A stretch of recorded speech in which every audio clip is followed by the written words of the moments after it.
এই যে আম, কাঁচামরিচ, চিংড়ি মাছ, একদম একটা দেশীয় রান্না করলাম।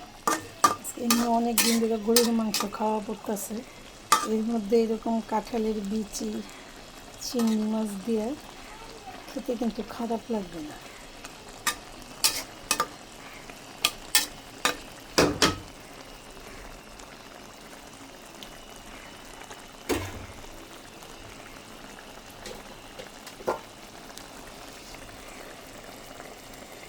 মাঝে মধ্যে এরকম রান্না করে খাবেন।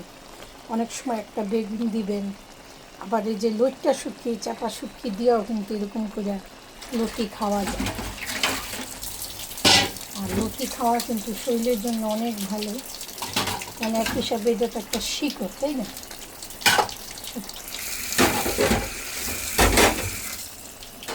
হাত দিয়ে কথা বলছি, ক্যামেরা দিয়ে রাখছি, কাজ করতেছি।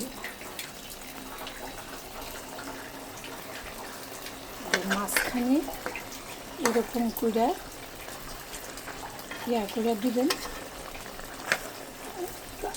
আম দিছি, খেতে ভালো লাগে এরকম আম দিয়া চচ্চড়ি করলে। কাঁঠালের বিচিও আছে।